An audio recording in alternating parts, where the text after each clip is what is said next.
¿Cómo están, muchachos? ¿Qué tal? Buenas tardes, gusto de saludarlos a ambos. Mauricio, Eddie, de Buenas nuevo, tardes, Eddie, de vuelta. un nuevo capítulo de Los Cucalones, donde tenemos de invitado a Fabián Berrío. Así que vamos. Chuta, que se llegó a atorar el Eddie. Lo que pasa es que yo no quería invitarlo. Es que en el último programa nos dimos cuenta que no era necesario, pero como ya lo teníamos comprometido para este programa, a hablar de Angamo. No quedó más que aceptarlo. Claro, somos gente de palabra. Así de que hecho, la vez anterior terminamos conversando un poquito de septiembre. La conversación anterior estuvo súper interesante, ¿eh? Súper interesante, no es broma. Realmente tiramos varias cosas entretenidas. Y culminamos un poco en septiembre, Mauricio, si no te recuerdas mal. Igualmente, Eddie. Pueden acordarse que terminamos conversando un poco de eso. Terminamos con todo lo que son los cambios de mando y ese tipo de cosas. Y bueno, lo importante es en este programa tocar un poquito lo que pasó en el mes de septiembre y en el combate de Angamo. Bueno, la última partecita en realidad, porque hablamos de los mandos, por ejemplo, y culminamos por completo la convención en la que indicábamos cuáles eran los mandos que se habían provocado al comienzo hasta mediados del mes. Más también, si no me recuerdo mal, hablamos sobre la puesta a punto de varias naves. Incluso hablamos de que Cochrane consiguió incluso lo que había sido su velocidad llegada de fábrica, por decirlo de ese modo. Y que el blanco no lo logró el todo, pero logró al menos 8 nudos, más de lo que tenía hasta ese minuto. Y por tanto también tuvo la oportunidad de estar en mejores condiciones. Y la O'Higgins, entró también la Chacabuco, entraron varias naves, varios transportes también estuvieron en ese periodo. Se mejoraron las diversas capacidades para emprender lo que sería el ataque sobre el territorio peruano de Tarapacá, que era ya a esa altura el real destino de las fuerzas chilenas. O sea, ya una vez que ingresa Perú al conflicto, ya Tarapacá había hecho que crecieran los colmillos de nuestras autoridades. O sea, ya era el lugar a conquistar y la riqueza a obtener. Sí. De hecho, fíjate, Mauricio, de que así como estuvo la Junta de julio, ¿te acuerdas que a fines de julio estuvo la Junta de Guerra que se hizo en Antofagasta, que presidió en aquellos minutos Domingo Santa María? Pero sin embargo, la fecha en la que ya se decide definitivamente ir a la invasión de Tarapacá fue precisamente en septiembre. Si yo no recuerdo mal, el 28 de septiembre, o algo así, un viernes de septiembre, el último día, ya se resuelve definitivamente irnos encima de Tarapacá. Esa fue la fecha clave, porque ahí ya no había más. Y un dato importante que poco se piensa es que con Huáscar o sin Huáscar capturado se atacaba igual territorio peruano. No necesariamente una cosa traería a la otra. Chile iba a desembarcar en Pisagua el 2 de noviembre o en noviembre, se podría decir, con el Huáscar peruano o con el Huáscar chileno, da lo mismo. Se vieron tres de hecho, escenarios. se hizo una especie de encuesta entre varios comandantes de nave, políticos y otros más. Y increíblemente, Thompson fue uno de los que dijo que era necesario capturar el Huáscar. Sí, lo planteó no solo uno de los pocos. Lo planteó ministro de Guerra. Quería comandarlo. El subrogante. Sí. Pero fíjate que ahí se plantearon tres alternativas. Bueno, otro que se opuso, entre paréntesis, también fue Sotomayor. Sotomayor tampoco estuvo de acuerdo con avanzar. Me refiero no a Rafael Sotomayor, sino a su hermano, al coronel Emilio Sotomayor. Él también se opuso. Pero fueron las únicas voces, fueron como 2 voces de varias, porque esta junta, a diferencia de la de Julio, en esta junta sí invitaron a capitanes, a los capitanes de navío, invitaron a capitanes de fragata, es decir, a los capitanes de las unidades. A los comandantes de las unidades se les invitó a esta... Lo que pasa es que el Huáscar ya llevamos varios meses tratando de capturarlo. Ahora, aunque hayamos arreglado un poquito la flota, nadie nos podía asegurar que iba a ser fácil capturarlo, ni que iba a resultar los planes de captura. Entonces no podíamos estar esperando 5 o 6 meses más para caer sobre Tarapacá. O sea, era darles tiempo que no teníamos para darles. ¿Sabéis quién reclamó mucho esa idea? Fue el ministro de Hacienda. Estoy tratando de acordarme su apellido en este minuto. El ministro de Hacienda en aquel minuto insistía en que ya se entrara de una vez por todas, porque demasiado tiempo, los costos ya eran inmensos, o sea, realmente estábamos con complicaciones desde el punto de vista económico, bastante serios, porque estábamos manteniendo un ejército paralizado prácticamente en Antofagasta. Teníamos las naves que estaban consumiendo, todos consumían, pero no se provocaba nada, entonces se necesitaba con urgencia para poder acometer con el dinero, porque tenemos el problema de que en ese minuto no teníamos Tarapacá, y que por tanto no teníamos ingresos. Así pues no había plata. Lo que podía obtener de Antofagasta, ¿no? Perdón, sí, Matea. Era mucho gasto. Teníamos 10.000 hombres en Antofagasta, teníamos todas las naves surcantes del Pacífico. Así es. No era fácil. Y había otro más que apelaba por una intervención rápida. Claro. Habían Balmaceda. Sí, Balmaceda en Argentina. Se estaba hablando hacía rato, Balmaceda había comunicado a Santiago el tema de que los argentinos estaban pendientes de... Había que pegar un combo muy fuerte rápido. Así es, había que pegar un combo rápido para que Argentina desistiera definitivamente de intervenir en la guerra. Y tenía otro punto, Mauricio, que tú conoces bastante bien ese tema para los efectos. La temporada del año. Estábamos entrando a verano. Y en verano esto era terriblemente más duro, mucho más complicado para los soldados nuestros. La mayor parte de los soldados nuestros además iban de la zona central, acostumbrados a campos verdes, a aguas, ríos y qué sé yo, todo lo que tenemos en la zona central de Chile. Y sin embargo en el norte ellos estaban sufriendo durísimo. No solo la zona central, o sea, si el único que estaba más o menos acostumbrado a esos territorios era el Atacama, ni siquiera el Coquimbo, o sea, de Coquimbo para atrás, hasta Concepción, hasta Valdivia, Los Ángeles, eran todos de pasto. Sí. Entonces, era incluso hasta para deprimirse antes de bajarse los buques. Así es. Bueno, oye, aunque en ese tiempo el Valle de Copiapó era un valle bastante verde, pero efectivamente el territorio fuera del valle era inhóspito. Claro. Aparte que eran mineros, o sea, estaban acostumbrados más o menos a trabajar en el desierto. Y muchos trabajaban también en las salitreras, pues, antes de... Y eso que no fue contemplado el Atacama, Mauricio, no fue contemplado en principio para ir a la invasión en caso de... No fueron de los primeros nombrados. No eran, es más, querían ocupar el batallón número 1 como reserva para llenar las bajas de las unidades de línea que se iban perdiendo principalmente en lo que es la campaña de Antofagasta, así como muchas de las acciones, así como en su momento vamos a decir cuando hablemos de la campaña de Tarapacá, que el Atacama tampoco era de los seleccionados para desembarcar en primera fila el 2 de noviembre. Eso se resolvió un poco antes, pero eso lo trataremos cuando venga en su momento, pero sí. Pero habría que dejar la anécdota. La anécdota fue que ni el Atacama ni el Coquimbo fueron nominados para poder ir no estaban contemplados dentro de las unidades que iban a ir a la invasión. Ellos debían quedarse en Antofagasta, quedaban de reserva y custodiando Antofagasta. Eso era, pero hicieron un juego muy entretenido que lo vamos a contar después. No lo vamos a contar ahora, lo vamos a contar y acuérdate que era peor aún si prácticamente los pasaron a buscar para el desembarco y los pasaron a buscar a Coquimbo y a Caldera. Claro, pero para la fecha que estamos hablando ya estaban en Antofagasta. No te olvides que después del ejercicio que hicieron conjunto entre el Atacama y el Coquimbo fue que se resolvió llevarlo, porque estuvieron por encima incluso de algunas unidades de línea en los resultados que dieron. Pero bueno, dejémoslo para después, porque si no vamos a contar. Pero eso era de esperarse en todo caso.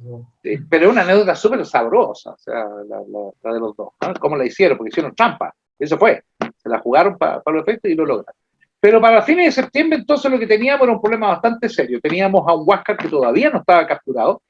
Y ojo, porque en la junta de septiembre, de los últimos días de septiembre, lo que se resuelve era invadir Tarapacá a más tardar el día 10 o 12 de octubre. Así de simple. Estuviera o no estuviera el Huáscar navegando o no. Claro. Se hizo nada más el acuerdo de que iban a ir las unidades a buscarlo a Arica, ¿te acuerdas? Estuvieron en Arica, de hecho, las unidades. Estuvieron en Arica buscándolo ya, claro. Buscándolo, de hecho, la vuelta del Cochrane y del Blanco fue el día 7 de octubre, llegaron a Mejillones, recién el 7. Cuando ya estaba, ya todo se sabía claramente dónde andaba el Huáscar y lo estaban esperando de vuelta. Entonces estaba desesperado Rafael Sotomayor esperando que llegaran esas naves para poder atacar a esta. Así que nada más en ese minuto se pensaba que no estaban las tres naves, no estaban, digamos, las dos naves importantes, se le mandó al norte, pero además porque había tres posibles, la única pregunta que hubo en la Junta fue, si nos lanzamos a la invasión de Tarapacá, ¿puede incidir el Huáscar y la Unión? Y la opinión unánime, más o menos unánime, fue que si estaban allí el Blanco y el Cochrane, no importaba que el Huáscar anduviera. Así es. Y se tomaron... Lo único que nos hubiese traído un poco de problema es que el Huáscar y la Unión hayan pasado hacia Antofagasta a bombardear, con lo poco que nos quedaba de ejército de reserva ya o lo que sea. Pero en Pisagua mismo no tenían nada que hacer contra la escuadra chilena. O sea, la invasión... No, habría sido contraproducente haber hecho eso. Claramente, en el momento que estás invadiendo con toda la flota ahí, ninguna de esas naves se acercaron. No, pero sí pudieron haber hecho daño en Antofagasta, ojo. Sí, pero ya estaba difícil. O sea, estaba complicado porque la verdad es que en estricto habrían tenido que entrar necesariamente a batirse con las naves capitales nuestras, las principales, los dos blindados, en algún segundo. Ese peligro no lo querían correr, o sea, derechamente. No. Toda la campaña se la jugaron porque nunca encontrarse con Blanco. Pero es que es lógico, si esa cuestión, dejemos cosas súper claras, que si no me acuerdo algo tocamos en el programa pasado, que la Covadonga haya dejado solo al Esmeralda y que la Unión haya dejado solo al Huáscar, son cosas que tenían que hacerse. Sí. Y obviamente cualquier buque más pequeño como el Huáscar o la Unión no podían enfrentarse a los blindados. Y lo que tenían que hacer, lo que no solamente manda el patriotismo, sino manda la capacidad mental de los comandantes, era arrancar. Había que salvar la nave. Entonces, cuando empezamos a hablar este tipo de cosas y la gente normalmente de forma patriotera dice, no, y salió arrancando, que son cobardes y nosotros somos los valientes, no, o sea, tenías que apretar, tenías que salvar tu nave y soldado que arranca sirve a otra batalla. Mira, si no tenía de cualquier manera era entregar una nave a la destrucción de la flota enemiga. Lo que conviene ahí es preservarla para todo lo que te pueda servir. Bueno, eso estaba en la ordenanza. ¿eh? La ordenanza te deja clarísimo eso, o sea, con relación a la ordenanza naval, que dice con claridad absoluta que el primer deber de un comandante es salvar su nave. Ese era el primer deber, sin importar cuál fuera la condición. Ellos tenían que salvar su nave como fuere. Y ojo, creo que la crítica tampoco se le puede hacer entonces a Aurelio García cuando decide pasar de largo aquel día 8 de octubre. No, por supuesto, si eso es lo que te comentaba. O sea. Pero ¿dónde tiene la metida de pata? ¿Dónde está la metida de pata de Aurelio García? Recuerda que, ya nos estamos adelantando, pero no importa, es para el dato.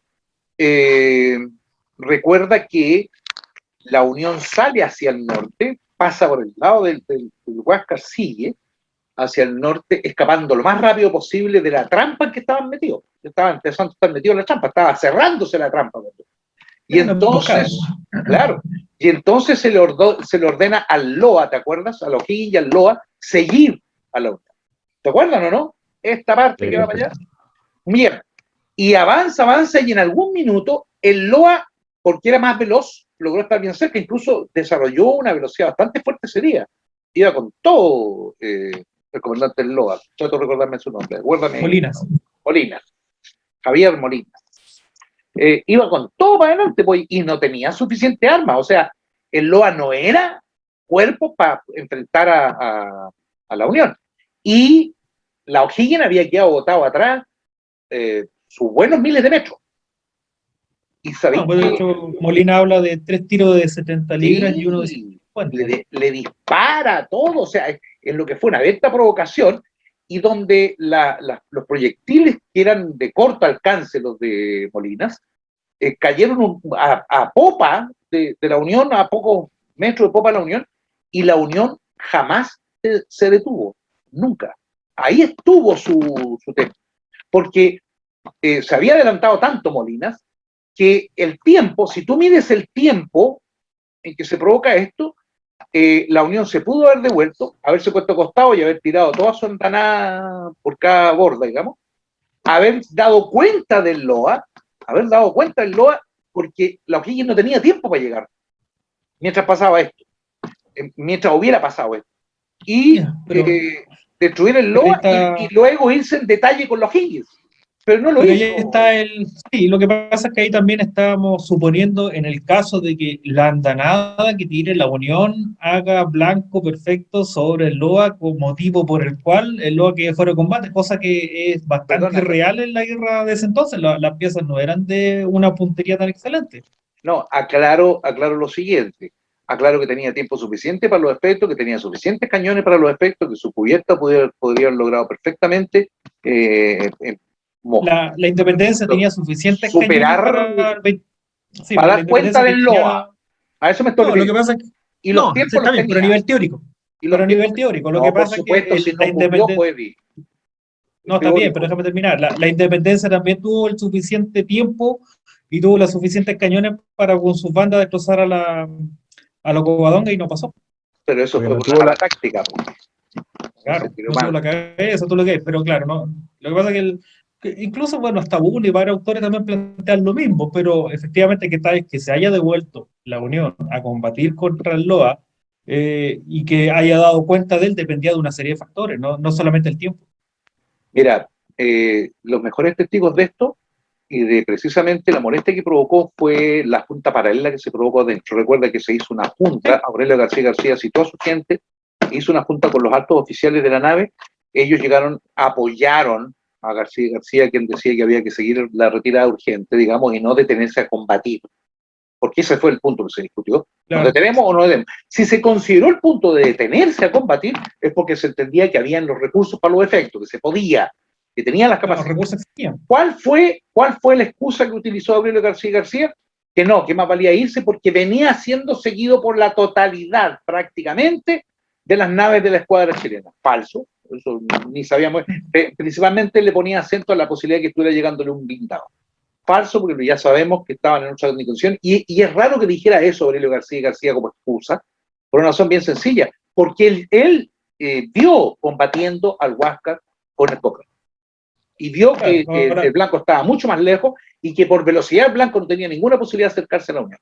Así que es raro, pero perdona, y ahí y culminamos con esto, termino la idea, y ahí se provoca la junta paralela de los oficiales menores, de los suboficiales prácticamente, ¿no es cierto?, de la Unión, quienes reclaman y quieren pedirle al comandante que se devuelva. Ellos pedían que se devolviera a defender al Huáscar, pero que a eso sí era irracional.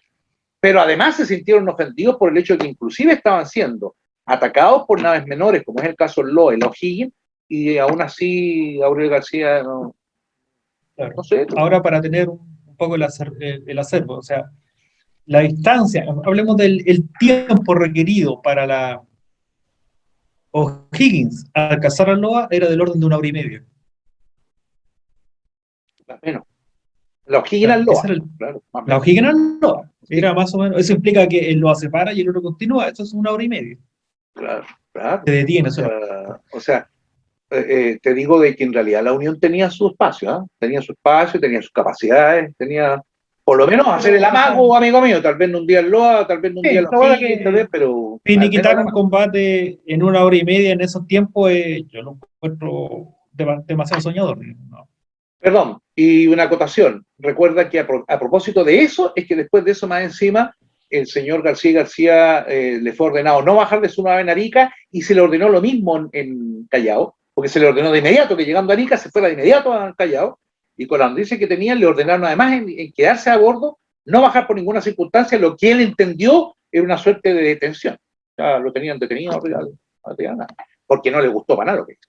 Esa es la verdad. Bueno, sí, hubo una junta de guerra también, y hubo, o sea, dentro de la nave también, lo mismo que comentamos ya, pero finalmente también tuvo un pequeño juicio también. Sí. Ahí salió oficialmente el nombre de Aurelio Corría y Corría. Y eso lo dijeron los peruanos, ¿no? No lo decían los chilenos. Eso lo decían los peruanos. También lo dijeron los chilenos. Sí. Claro, soy honesto, yo solamente lo leí en el Bulnes. Sí, no, hay una documentación de esta gente que estaba en la nave, que, entre paréntesis, dos suboficiales de la Unión, inmediatamente llegaron a Arica, dieron la bajada y solicitaron el cambio de destino, o sea, que los sacaran de la Unión. Iban muy ofendidos, porque además tampoco se les hizo caso a la junta esa. Esa fue una junta que no era reglamentaria, claramente. Pero ahí quedaron los documentos. Eso está. Son lo referido a lo que ocurrió en definitiva con la Unión Europea. Pero nos adelantamos a el LOA, bueno, todo esto era una nave de la Sudamericana de Vapores. Sí, un transporte armado en guerra para los despegues, ¿no? Una suerte de crucero. Bueno, en rigor la definición de crucero, más que de la característica combativa de la nave, era un buque que podía proyectarse, como lo que pasó en el Amazonas, que se proyectó hasta Panamá y otras cosas. Amarrado como por ejemplo, armado. Uno de la Williams. Claro, una de las cosas que Williams saca a cotación en su libro es que era la Armada Nacional no contaba con naves aviso. ¿Verdad? ¿Qué es lo que era un aviso? Era un buque, en el fondo, una pequeña nave de exploración con ciertas características que le permitían, digamos, explorar y ir después en pos de información, digamos. Algo similar al rol que tenía la caballería ligera, que era una caballería de exploración, no de choque. Así es correcto. Sí, las caballerías ligeras estaban pensadas para eso, ¿no? Estaban pensadas fundamentalmente para tiroteos, para vigilancia de zonas, para excursiones rápidas y volver. Claro, para hacer interdicción y otras cosas. Digamos. Este caso era similar, digamos, era una nave que buscaba información y informaba. Nunca tuvimos caballería pesada, hubo un momento en que se actuó como tal, pero no teníamos caballería pesada. No, nosotros no teníamos una pura línea, tenía un nombre, digamos, los cazadores teóricamente eran el rol de caballería ligera y los granaderos el rol de caballería pesada, pero no se ejerció como tal. No se ejerció, sí. Quizá en Tacna, ¿no? Como un poquito el olor, digamos, a lo que podría haber sido. Eso sí, eso sí. Pero eso son toda la caballería, digo. Mauricio, ordena, si no nos ordenáis, vamos a terminar hablando de cualquier cosa. Vamos a llegar a Cachablanca. Sí, vamos a meter en cualquier parte. Pero parece que Mauricio está en otra. Hipnotizado. No, había dejado una imagen nomás porque fui al baño. Acabo de volver. Estaba mejor la imagen en todo caso. Sí, también no acaba, tienen mejores los píxeles. Claro, está mejor los píxeles. No, ya. Entonces, salvamos de todo riesgo y salvamos de todo problema a la oficialidad y al jefe de la Unión y al buque, porque es claro de que fue lo que tenía que hacer. Y nos guste o no nos guste, no es más valiente ni más cobarde, sino que es lo que tenía que hacer. Y el Huáscar, si hubiera podido seguir también en sus aguas, lo hubiera hecho, solamente que ya no le daba. Claro, volviendo a ese punto, por ejemplo, las instrucciones, todas las instrucciones que si tú buscas de los 5 raids que hizo el Huáscar, todas le decían ataque puerto, capturen naves, no se enfrentan los blindados. En una de esas, creo que fue en la cuarta, cuando cargaron los torpedos Light, le dijeron, si puede atacar un blindado, use los torpedos. Así es. Pero siempre evitar el combate de frente. Claro. De hecho lo intentó. Lo intentó, sí. Pero no resultó. Esos eran los Whitehead, ¿no? ¿Así se llamaban esos torpedos, Eddie? No, el Whitehead no se usó en la guerra. El que se usó en la guerra era el Light, que era un torpedo. Lenguaje actual diríamos un torpedo filo guiado. Sí. Era guiado por cable, digamos. Light o Lace, o sea, buena pregunta. No, a ver, Lace. Pero la verdad, ese tipo de cosas a nadie le importa, así que pasemos a otra cosa. Claro, esos detalles no son importantes. Claro. No son importantes. No. Mira, vamos, yo creo que es tiempo para no seguir alargando un poquito a a pasar al punto de la planificación de la forma de cómo se captura el Huáscar al final, porque ya dejamos súper claro que daba lo mismo si se capturaba o no capturaba el Huáscar, que el ataque sobre Tarapacá era inminente, pero sí existía un plan de captura del Huáscar. Un plan de captura, claro. Sí. O sea, y ese, sáquenme de una duda, pero dicen que lo organizaron principalmente el ministro Rafael Sotomayor Baeza, y fue corregido y perfeccionado por Juan José Latorre. ¿Es así? Mira, a ver, perdón, una acotación nada más con respecto a eso, rápidamente, y que Eddie nos ayude también a resolver. Una, en efecto, ya se tenía información. Hay un dato previo, Mauricio, y el dato previo es que ya teníamos una suerte de, entre comillas, inteligencia. Sabíamos por dónde iban las naves. Cuando iban hacia el sur, las naves peruanas tomaban determinados derroteros. Y cuando volvían del sur hacia el norte, también tomaban determinados derroteros. Por decirlo de algún modo, generaron una suerte de hábito. Es decir, funcionaban para sur y para norte haciendo prácticamente lo mismo. Y eso ya estaba ya conocido. Eso ya estaba conocido. De hecho, nosotros lo sabíamos. No, sí, pero me refiero a que nosotros podíamos pasear tranquilamente con los blindados nuestros y no pasarían. Bueno, y pasó con el RIMAC de algún modo. Nos pillaron por ese lado porque teníamos la costumbre de tirar transportes. Tirábamos 2 transportes y tirábamos uno por fuera y uno por dentro. Bueno, agarraron al que venía por dentro. Ese tan simple como eso. El RIMAC venía por dentro mientras el paquete de Maule venía por fuera. Entonces ya tenemos claro que había un conocimiento previo de lo que estaba haciendo el Huáscar, de las costumbres que tenía Grau, cuando bajaba, cuando subía. Claro. Entonces, y estaban también los reportes en tiempo real de los vigías de costa. Desde el día 5. El día 5 de octubre ya empezó, digamos. No sé qué día estamos hoy, pero estamos a 2 días de que empezara la vigilancia entonces. O algo así.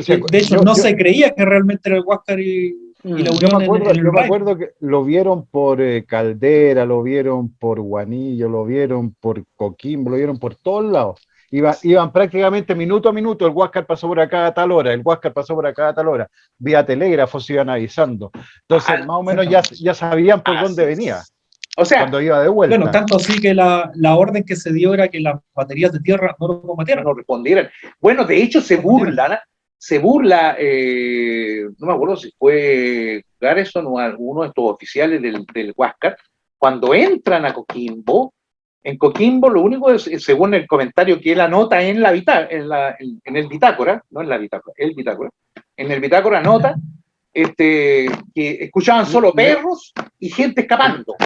El mataperros. Claro, que escuchaban eso, nada más. Y como burlándose ahí habían instrucciones, no atacar al Huáscar, bajo ninguna circunstancia, porque lo que se esperaba era que el Huáscar siguiera con su raid normal, que no era nada.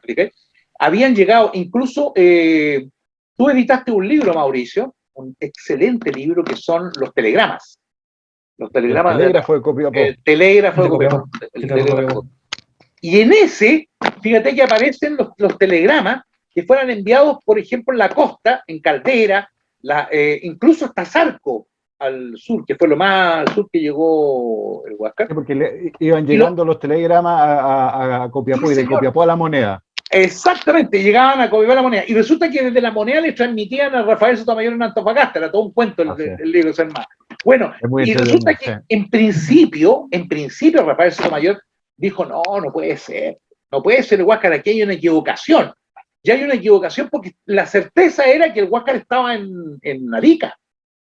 Y por eso habían mandado a las naves nuestras Arica, para los efectos. Entonces no puede ser que en esa fecha estuvieran supuestamente con el Huáscar al sur. No parecía razonable. Y Rafael Sotomayor envía al telégrafo, o sea, avisan a Copiapó para que Copiapó envíe urgente un oficial a tomar contacto con el vigía que teníamos al costado del mar mirando y que había informado haber visto el Huáscar. Y él lo ratificó, dijo, sí, y no solo lo vi ayer, sino que hoy se volvió a reafirmar de que efectivamente eran ellos y andaban con una nave de dos mástiles, que era la Unión. Entonces, ya empezó a ser claro que estaba pasando. Más encima, un oficial nuestro va de regreso en una en un, ¿cómo se llama? En un vapor de la carrera. ¿Qué otro nombre teníamos los vapores de carrera? Los vapores de pasajeros, ¿no? Que iban iban en dirección a Coquimbo, y poco antes de llegar a Coquimbo, avista a lo lejos al Huáscar y a la Unión. Y llegando Coquimbo informó de inmediato. Eso partió inmediato a Santiago a Antofagasta, y ya estaba confirmado que definitivamente el Huáscar andaba al sur. Así que sí, tenéis toda la razón. Venían siguiéndolo para poder ejecutar el plan. Pero me queda una duda. Estos compadres, en el Rey, ellos capturaron una nave pequeña. Sí. Que la mandaron tripulada al Callao. Esa debe haber sido la de 2 palos, porque en la Unión tenía 3 palos. O 3 palos, bueno, no, pero era la Unión la que se refería. Sí, tienes razón. Ahora, efectivamente, fue precisamente en la bahía de Sarco donde agarraron a esa nave. Una nave que era chilena, pero estaba bajo bandera extranjera, y la declararon presa, y la mandaron. Agarraron a varias naves chicas, varias naves menores chilenas que no eran parte de la escuadra. El que lo comentábamos el otro día con Eddie, y este capitán de esa nave, que era un civil metido en el cuento, fue tomado prisionero y fue subido al Huáscar. Así que ese vivió la batalla en medio del cuento. La batalla. Combate, batalla. ¿De qué estamos hablando? ¿Estamos hablando de tierra o estamos hablando de mar? No, es tiroteo entonces. Un amigo mío dijo que no importaba. Pero claro, que esos detalles dan lo mismo. Que dan lo mismo, dan detalle. Esa fue la discusión. Ahora en adelante es combate naval de Lepanto. Y combate naval de Trafalgar, claro. Exacto, son combates. Ya, pero hablemos en serio. ¿A quién le importa el Lepanto y Trafalgar? Claro, para rematar, claro. Para rematarla, claro. Ya, sigamos. A ver, mira, yo sé que tú hablando lo mismo de Ancamo. Claro, ¿qué es lo que es? Mira, Fabián, terminemos, vámonos al plan. ¿Cuál era el plan? Y empezamos. Y yo sé que tú has esperado 8 capítulos de los cucalones para poder decir por qué esto es batalla y no es combate. Pero aguántate, tranquilo. Te crisen, como dirían en Trafalgar. Te crisen. Ahora, no lo digáis porque eso es un spoiler. Claro, es un spoiler, exactamente. Es un spoiler. Estás contando la pasadita. Estás contando el final de la película. Con ¿Cuál era el plan para la captura del Huáscar? O para tratar de capturar el Huáscar. O para querer capturarlo. Claro, también sirve. Bueno, básicamente la escuadra la dividieron en 2 divisiones, la llamada rápida y lenta, por decirlo de alguna manera. La rápida era con el Cochrane. Y la pesada, sí, exacto. La pesada, digamos, la rápida era con el Cochrane, el LOA, y que ya lo habíamos mencionado, con los Higgins. Y los Higgins, claro. Que ellos lo que iban a hacer en el fondo era cerrar el paso de la nave Perón al norte, y otra división, la lenta, que en el fondo era el Matías Cousiño, con la Covadonga, y el Blanco. El Blanco como unidad capital. Exactamente, que ellos estaban en la rada de Antofagasta, más precisamente ubicados en el sector de lo que el denominado Punta Tetas, digamos, que es la parte sur de la península de Mejillones. Es más o menos la zona donde ellos estaban. Esa es la división del Blanco. La división del Blanco, la pesada, básicamente la división de ellos lo que tenía era empujar a la división Perón al norte, para que cayera en la emboscada que tenían las otras 3 naves, y la segunda división. ¿El Blanco estaba por Mejillones, pegado a tierra, sí, o estaba mar afuera, mar adentro? No, estaba en la rada, digamos, lo que sería la... Iba en viaje hacia Antofagasta esa noche, Eddie, ellos salieron aproximadamente a medianoche de Mejillón, claro, porque recuerda que llegaron atrasados, y llegaron el día 7 la noche anterior, ¿no? Entre 6 y el 7, el 6 en la tarde llegó el Blanco. ¿Y el Blanco de dónde venía? ¿A dónde se encontraba en la noche del 7 o en la tarde del 7? O sea, antes de llegar a Mejillones, antes de llegar a Mejillones, recuerdo andaba el Blanco en Arica. En Arica, se venían de Arica la edición completa, pero el asunto es que, digamos, donde estaba cuando partió lo que sería la acción, era al sur de lo que es la provincia de Mejillones, lo que el sector conocido como Punta Tetas. Ahí está zona. Sí. Pero, o sea, no está, bueno. Es que es para que más o menos tratar de poner en contexto a la gente. Porque hay dos divisiones, una que viene del norte para cerrar el paso, o sea, viene del norte, claro, y otra Una que está en el norte, viene, claro. claro. Entonces, y la otra tenía que empujarlo hacia el Cochrane y esa división. La del Blanco estamos diciendo que estaba en La Rada, cerca de Punta Teta, en la costa. Entonces, la del Cochrane es la que venía mar adentro. Es la ¿O que está venía? desde mar adentro. Sí. Ya, ok. Era la que debería agarrar de sorpresa a los buques que se supone que se habrían librado del Blanco y seguían su viaje hacia Perú. Claro, que ahí fue el primer cambio, digamos, nuestro. O sea, ya sabíamos en el fondo que la escuadra pirana transitaba entre las primeras 25 millas. Perfecto. Claro, y esto estaba más o menos ubicado alrededor entre más o menos alrededor de las 30 millas, la que es la segunda división, la de la Torre, la que Perfecto. está a la espera, digamos, de las naves. El Matías Cousiño, digamos, de la primera edición de la pesada, no participó en la acción, fue básicamente el Blanco con la Covadonga, la que empujaron las naves hacia el norte. El resto de los buques, los transportes, ¿dónde estaban? En Antofagasta todos. Se quedaron ahí. Y se quedaron ahí. Y había Y algunas naves en Mejillones. Mejillones, sí. Claro. Ajá. Pero no Ya se quedaron participan, ahí. o sea, ellos no participan derechamente, No. si lo único que participan, y si lo miras bien, Mauricio, las únicas naves que participan en la batalla como tal fueron Cochrane y Blanco, para contar, no hay más, no hay más. En la acción propiamente tal. Sí, porque No, O'Higgins y Loa empezaron a seguir a la Unión, así que se fueron. técnicamente la Covadonga también. Sí, pero la Covadonga llegó, le pegó el último disparo, de hecho. El último tiro fue el de la Covadonga. Claro. Pero Menos mal que no le pegó, güey. Pero, Fabián, eso es sumamente importante. Listo, chiquillos. Oye, pero no nos adelantemos mucho y sigamos. A ver, Eddie, tú estabas como tirando más o menos el cuadro de lo que estaba en ese minuto ocurriendo en frente a Punta Tetas, ¿no? O sea, más o menos a las puertas de la bahía de Antofagasta, la práctica, ¿no? Claro, efectivamente, sí, con todo el aliciente de que las naves venían peruanas, la división peruana venía desde el sur. Así es. Y era monitoreada a cierta cantidad, digamos, por ciertos vigías que existían en la costa. Por ahí tuvo un par de paradas el Huáscaro y entre paréntesis tuvo que incluso la Unión traspasarle carbón. Ellos venían con problemas de máquinas, el Huáscar venía con algunos problemas de máquinas, algunos de los cuales incluso resultados de un temporal que los había agarrado por el sur poco antes y que dejó a la nave más o menos maltrecha. Entonces, tuvieron que tomar una buena cantidad de carbón de la Unión. El sur de Coquimbo, ¿cierto? Así como, es. Correcto. Como para irme, nada que ver con el tema final de lo que estamos hablando, pero ¿cuál era la misión en estos momentos que tenía el Huáscar y la Unión? Que llegaron hasta Coquimbo. La quinta expedición, ¿no es cierto, Eddie? Esa es la quinta expedición. La última, porque es verdad que hay una frase que supuestamente dijo Grau, que dijo que no estaba como, no es exactamente las mismas palabras, pero no cree que sería lo correcto este último viaje por las condiciones en que se encontraba el Huáscar, pero si volvía al Huáscar, volvía él, si no, no volvía ninguno de los dos. Algo así. ¿Es así?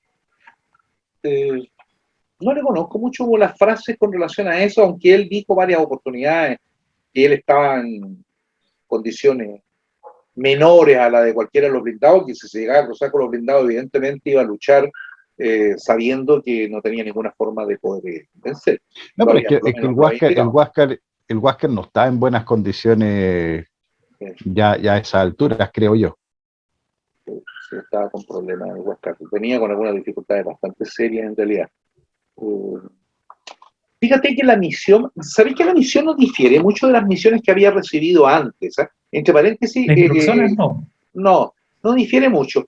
Yo tengo una convicción, Mauricio, con respecto a esto. En todo minuto, a Grau se le ordena, de una manera u otra, asolar las costas chilenas o bajo control de Chile. Recuerda que todavía no eran costas chilenas, no sé, Mejillones, Antofagasta, no eran costas propiamente chilenas en aquel minuto, sino bajo control nuestro, ¿no es cierto?, a propósito de la ocupación. Pero a él se le dan órdenes para que asole la costa. En la práctica él tenía las órdenes de... ¿Hay un perro, idea mía? Sí. Que se me subió en brazo. El soporte intelectual de Mauricio. Le presento a Corvo. El Corvo. Oye, Corvo. y ¿en qué estábamos? Hombre. Y él tenía, por tanto, órdenes para atacar toda la costa chilena, Eddie. Yo no sé si, Mauricio, yo no sé si queda claro ese punto. Y en realidad nunca lo hizo, ¿eh? Nunca lo hizo tal cual en la orden, ¿eh? Era más hostilizar un poquito, pero en ese sentido yo creo que ahí viene el término del Caballero de los Mares. Yo creo que Grau, y lo hizo con el Aptao, lo hizo con el Matías Cauceño, se comportó de manera bastante pacífica para ciertas cosas. Sí. Yo creo que de ahí viene más que de Iquique. Claro, de todo lo que fuera eso y que al final no hizo lo que... Mira, yo voy a hacer una pregunta bien osada. No solo osada, sino que además incluso hasta atrevida como tal. Supongamos por 2 segundos que la orden era asolar, para decir atacar los puntos, destrozar las capacidades de los puertos, etcétera, etcétera. Y vamos a suponer que el que recibe esa orden no es Grau, sino que Juan José Latorre. ¿Qué creen ustedes que habría pasado? Destruye todo lo que pueda. Hace desaparecer, compadre. Así es. Lo hace desaparecer. Entonces, esto lo hemos conversado incluso con algunos investigadores del Perú. Yo le decía, sí, pero no estoy tan seguro, y esto sí que es un no estoy tan seguro si al final yo habría requerido tener un comandante al que al final se ganara el apodo de Caballero de los Mares, a tener un guerrero de tomo y lomo. No, pues a ver, aquí andamos con cosas, la pega de él era 8. Era 8, no era ser caballero. Porque lo más probable es que las manos de un guerrero como tal, de mar, fuerte, potente o poderoso, digamos, que realmente tuviera, no digo valentía, porque Grau probó ser un hombre valiente en todo minuto, o sea, sin cuarta, sino yo digo, y capaz, y con habilidad marinera, era un tremendo marino, en fin, etcétera. Pero este aspecto de guerra, hablando de guerra, creo que a Grau se quedó cortito. Le faltó ahí. Pudo haber hecho bastante más daño que el que hizo. No hizo nada de daño al final, no nos hizo daño. Esa es la verdad. Él recorrió, destruyó algunas lanchas de carguío de salitre, hostigó, molestó, pero la verdad es que no fue devastador. Y en una guerra tú esperas que en realidad un guerrero sea devastador. Así de simple. Sí, claro. Que barra toda la costa y qué sé yo. Entonces, por ahí yo tengo también uno de los temas con respecto a Grau, que siendo un extraordinario marino como lo fue, porque además recuerda que él pasó un largo periodo como marino mercante, ¿eh? Entonces, tal vez había mucho de eso, mucho de ese corazón de marino mercante. Era un hombre muy político, había sido un destacado parlamentario, incluso en algún segundo. O sea, Miguel Grau era un hombre que fíjate que sí estoy de acuerdo con que viene a ser un hombre muy de paz.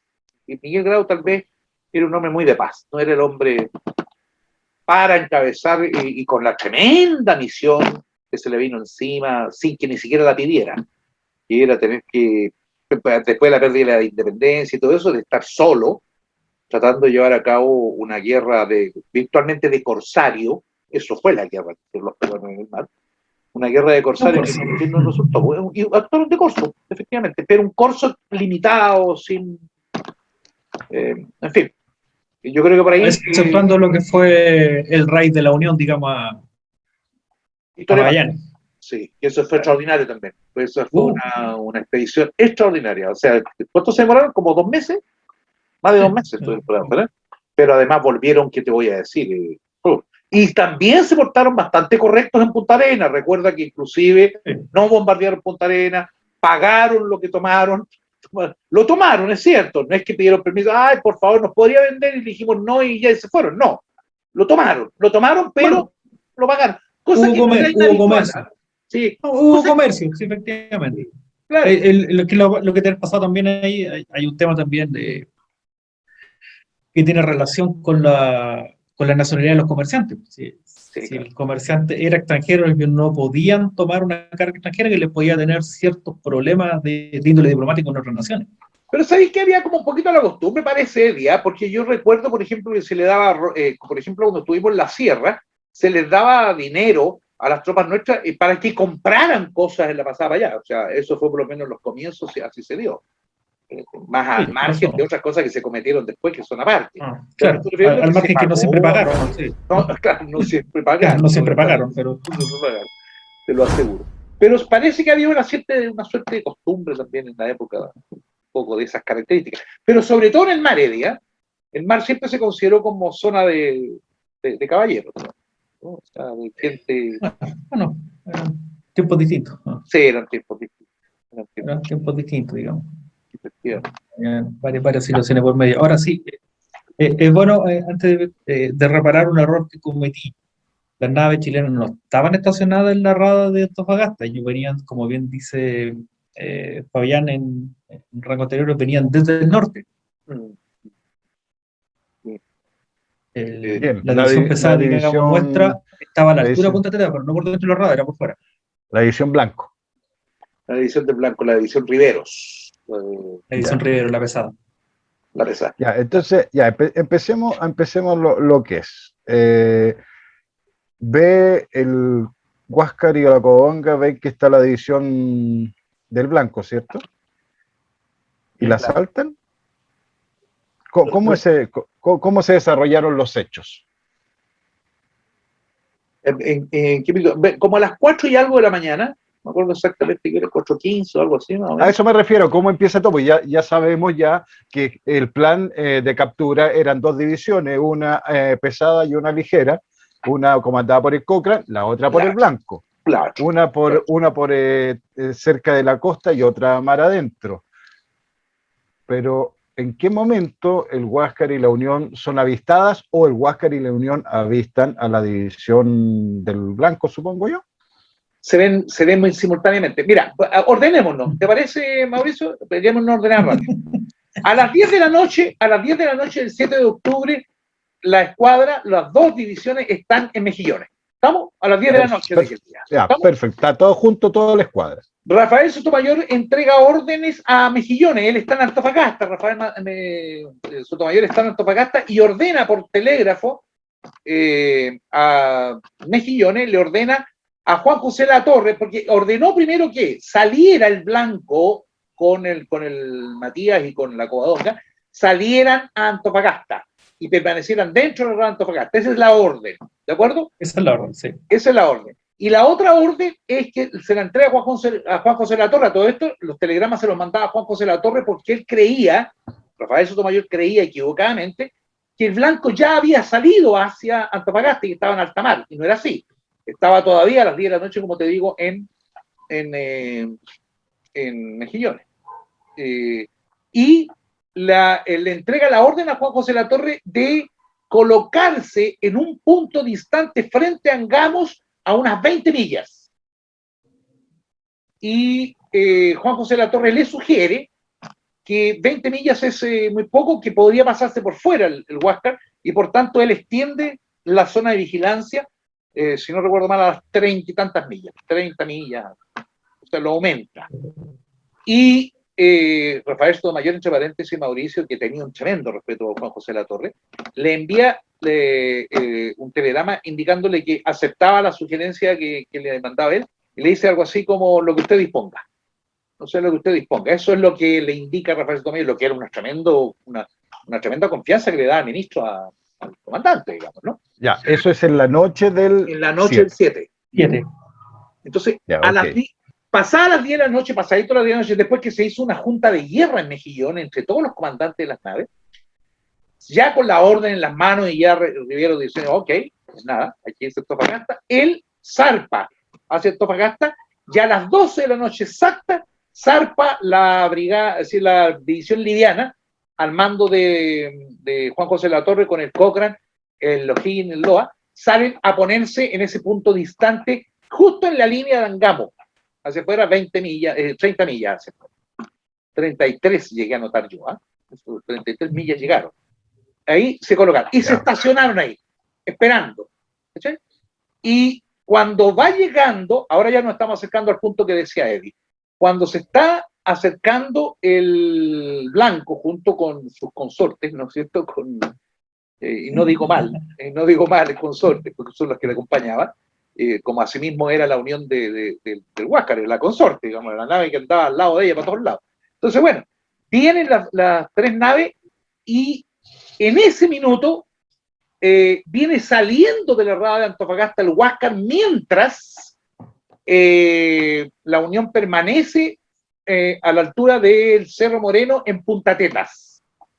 Para que la gente comprenda en el mapa, hay una salida a una península, ¿cierto, Eddie? Hay una península ahí, que es la península. El sur de la península.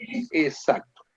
Al norte de la península está Mejillones, y al sur de la península está la punta de Angamos. La punta de la península de arriba se llama Angamos, y la punta contraria, al lado sur, se llama Punta Tetas. Entonces, ahí estaban ubicados estos. Lo que es, para graficar un poco, es cercano a lo que sería la playa de Juan, se me olvidó el apellido. López. Sí, Juan López. Cercano a la playa de Juan López. En esa época también tenía otro nombre, ¿te acordás? La Chimba, por el lado de la Chimba, digamos. Está justo frente a la Chimba, porque está la Chimba y Antofagasta, están pegados ahí. Ahora está unido todo eso, por supuesto, porque en esa época se diferenciaba entre la Chimba y Antofagasta. Y están ahí, y entra, estamos hablando del orden de la 1 de la mañana. Entre 12 y 1 de la mañana ya estaba el Huáscar adentro de la bahía. Mientras estaba, ¿ok? Hace su vuelta, tratando de buscar alguno de los blindados para pegarle el torpeazo que recién comentamos, del torpeo Live. ¿Estamos? Entonces... Es un detalle. Pero son detalles importantes. Oye, y no encuentra ninguna nave, por supuesto, adentro, y se decide a salir. ¿Estamos? Siendo más o menos las 4 de la mañana, hacen rendezvous. Rendezvous en el lenguaje marinero se dice al lugar de reunión, ¿no? Punto de reunión. Exacto. Tenían el punto de reunión precisamente en Punta Teta, así que se acerca el Huáscar, onda 4 de la mañana, 4 y algo de la mañana, sale, y es prácticamente simultáneo, Mauricio. Incluso el Huáscar toma dirección sureste. ¿Ya? Suroeste, perdona, disculpa. Si no está chocando con la si no va a encallar. ¿Eso es cuando ve al Blanco? No, toma la posición para salir, se abre un poquito hacia el suroeste y para abrirse, para tomar dirección hacia el norte. ¿De acuerdo? Por mar afuera. Exacto, por mar afuera.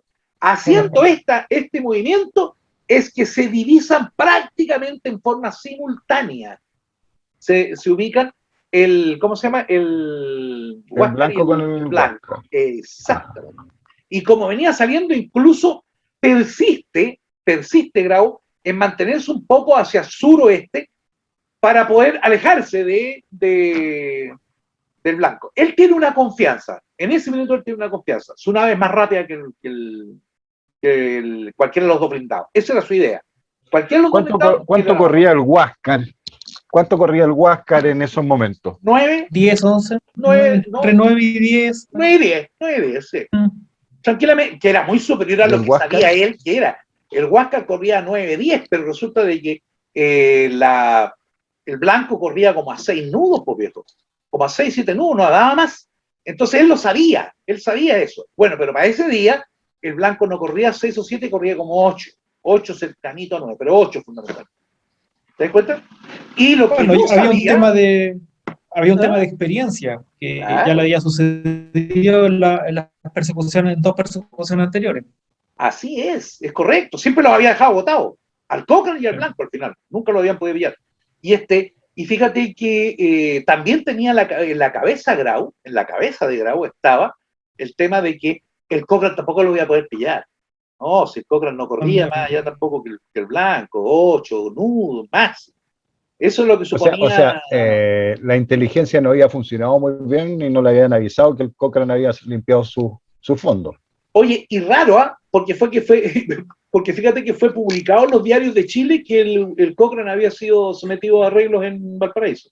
Así que funcionó pero bueno, no estaba por ahí el señor Parde. Entonces, de ahí no andaba Varela. Fíjate que, broma aparte. Vamos a, Es que también el enfrentamiento al Cochrane después no lo dejó pensar mucho. O sea, yo creo que venía arrancando del blanco porque sabía que era superior al blanco de todas maneras. Y ya le llevaba ventaja antes de empezar la retirada. Entonces, yo creo que cuando ve al Cochrane, ahí ya cambia la cara de Grau y debió haber sido una cara ya bastante distinta a la tranquilidad que le daba ser perseguido por el blanco. Dicen que entró en consternación, ¿eh? O sea, mira, dos datos que son entretenidos. El primero de ellos, efectivamente, él se quedó tranquilo cuando vio que el blanco, y él, abriéndose hacia el sur-oeste, empieza a enrumbar para tomar hacia el norte, y ya empieza a tomar línea recta, y la Unión empieza a darle vueltas alrededor, porque vieron al blanco, entonces se empezó a darle vueltas alrededor. El afán de la Unión en aquel minuto, que no era incorrecto, era un afán muy, muy correcto, era que el blanco se encariñara con la idea de seguir a la Unión. Y la Unión sí era mucho más veloz. O sea, para cualquier circunstancia era mucho más veloz. Para darle la oportunidad al Huáscar que escapara. Entonces, que el blanco se centrara en ello. Pero Riveros, se piense lo que se piense, Riveros en ese momento actuó correctamente y indiferentemente de lo que hizo la Unión, se centró en el Huáscar. Y estaba el plan, pues. Estaba el plan, empezó a diseñar el plan, efectivamente. La verdad no nos interesaba la Unión. No, pues, entonces, pero ellos tenían ese plan. El plan era, si se nos acercan los chilenos, yo voy a atraer a los chilenos mientras usted sale directo al norte. Pero no, pues si el plan estaba clarito, era el Huáscar, la Unión no era el tema. Entonces la Unión daba lo mismo, lo que hiciera la Unión podía, daba lo mismo, como decía un amigo mío, dice así, no importaba. O sea, da lo mismo. Sí, da lo mismo. Sí, ¿A quién le importa? ¿A quién le importa? ¿A quién le importa? Bueno, ya, estamos hablando más o menos de medianoche. O sea, ya no, 4 de la mañana. No, 4 de la mañana, sí. Ya madrugada del 8 de octubre. Estamos empezando ya, incluso todavía no clareaba, empezó a clarear como a las 5:30 de la mañana, pero fíjate que el sol fue extremadamente alto, la visión era extraordinaria. Fue un día de visión extraordinaria, amigo mío, de verdad. Porque más encima tocó Mar Boba. Los marinos suelen llamarle a estos mares que son como tranquilos, que se ven como una especie de... Tú sabes más, pues, Mauricio. Una mar boba. Son una mar... Cero movimiento, todo tranquilito. Y a pesar de que el Huáscar siempre había contado con las mareas para no verse, porque además ¿te acuerdas que tenía... bordas bajas, entonces bajito, pues. Y cambió rápidamente el carbón. Otro dato interesante, dejó de usar el carbón y empezó a usar el carbón inglés para los efectos de poder desaparecer el humo. Claro. Para que hubiera consignemos también que ese carbón, en lo particular, para que todos se pueden imaginar, digamos, que el carbón era surtido en piedra. La verdad no, que el carbón, sobre todo ese tipo de carbón, el carbón inglés, era surtido en briqueta, era una especie de ladrillo. Entonces se podía almacenar bien en las carboneras, digamos, para maximizar el espacio. Efectivamente era como ladrillos, son como ladrillos que se hacían ahí. Y un detalle interesante. Si no me equivoco, era el nombre. No, fíjate, qué bueno que lo dijiste, porque alguien tiró la idea del Cardiff, y no son Cardiff, es de Gales, que era todavía mejor. De Gales. Sí, era el carbón de Gales, que se le consideraba el mejor del mundo para los efectos. A diferencia del carbón nuestro, del de Lota, que era muy malo, quemaba poco, tiraba mucho humo, tenía poca caloría. Sin embargo, este inglés era espectacular, y lo tenían para eso específicamente. Él no lo usaba en otra cosa como no fuera en combate, en este caso en batalla, Mauricio.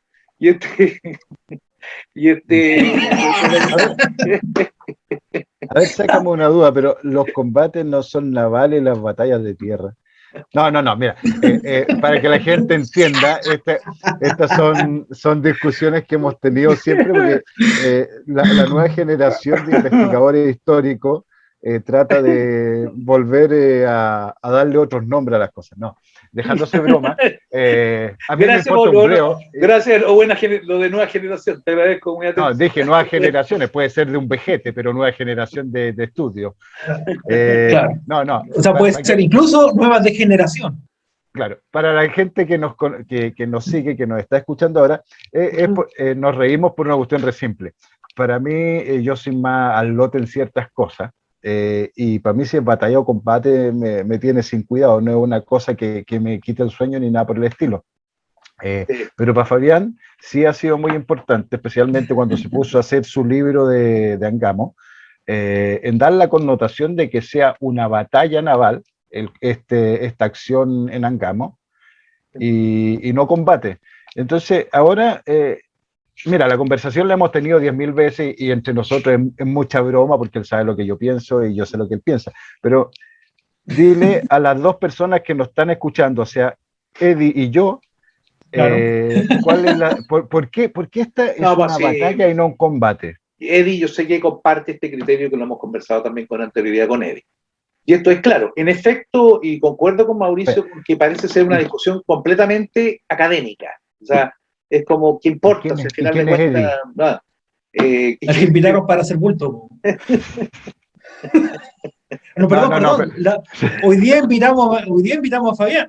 Que hoy día invitamos a Fabián para que nos hablara en Gama. No, pero ahora ya, dejemos la talla y explícanos por qué, para tu parecer, es batalla y por qué debería ser reconocida como batalla si normalmente se conoce como combate.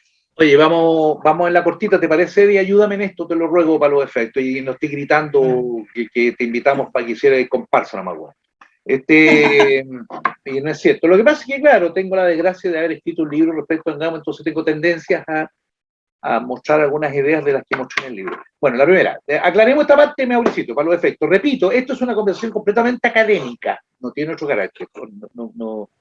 No hay cambios al respecto, pero cuando uno analiza a largo plazo lo que significa y el contexto completo de lo que ocurrió en las cosas, uno tiene que tender a ser lo más riguroso posible. Existen 4 tipos de acciones tácticas. Las acciones tácticas concretamente se refieren a los tiroteos, escaramuzas, combates y batallas. Lo diré de una manera bastante sencilla. Un tiroteo es cuando unos compadres van, se disparan entre ellos, nada especial, tal vez un herido, 2 heridos, quizá algún muerto, no se sabe, pero en fin, muy pequeño, regularmente peleas entre patrullas o grupos que se agarran y un tiroteo. Se pegan Podría ser Chipana, por ejemplo. Por ejemplo, Chipana, en mi opinión es un tiroteo también.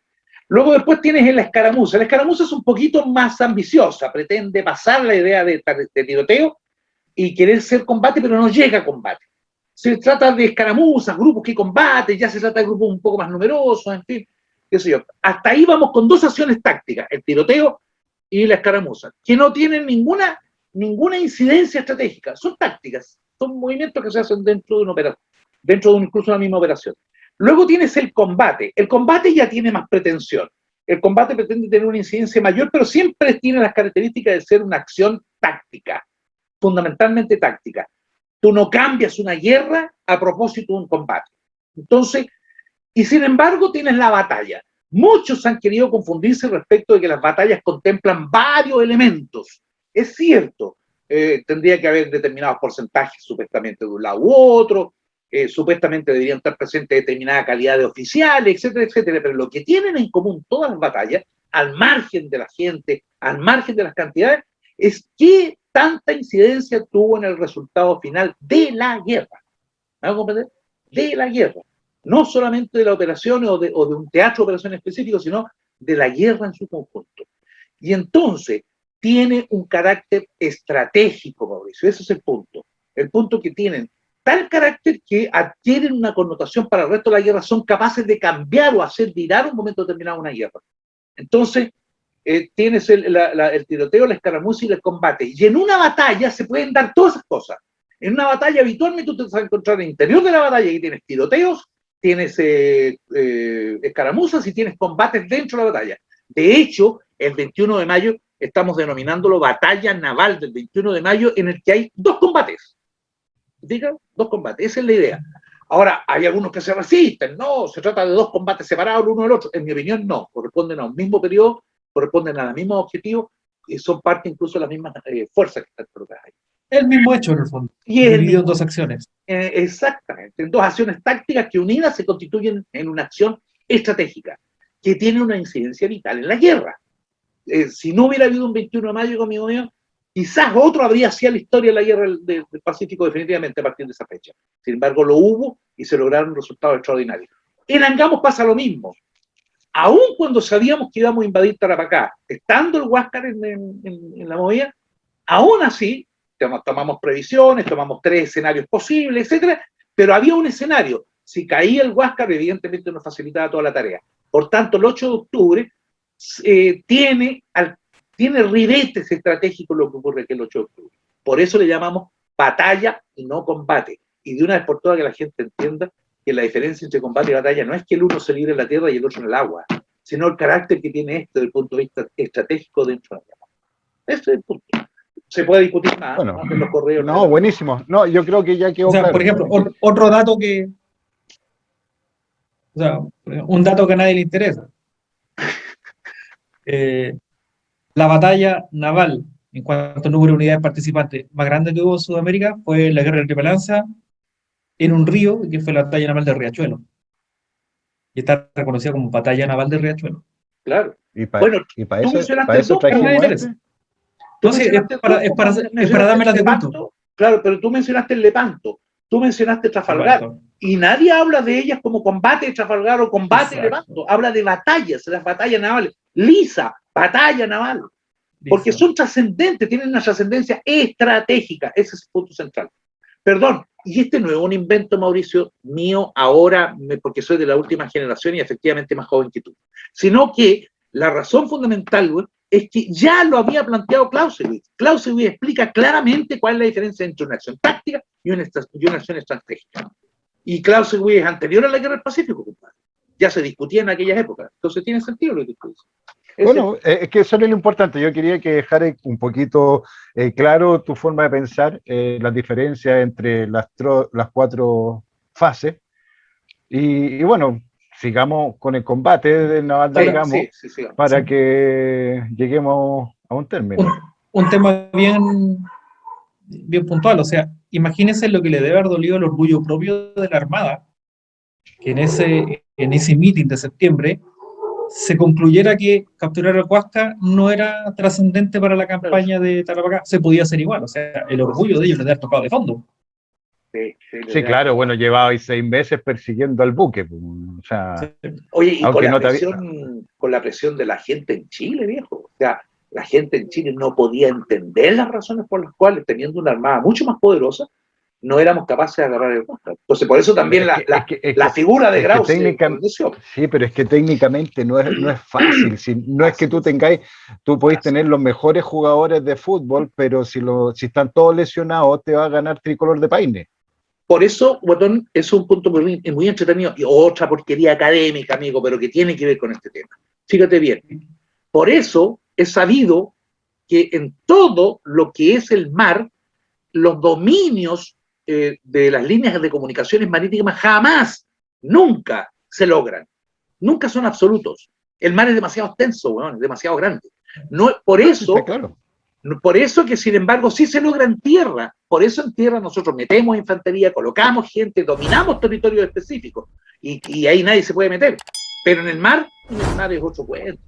Ahí, no, tendría que tener una armada lo suficientemente grande para eso y eso materialmente imposible para países como los nuestros. Teníamos una escuadra superior pero que no estaba en buen estado, y el mar es bastante más amplio que un sector, que un departamento como Tarapacá o ese tipo de cosas. Pero ya, sigamos. Entonces el Huáscar y la Unión ven al Blanco y su división y la Codonga.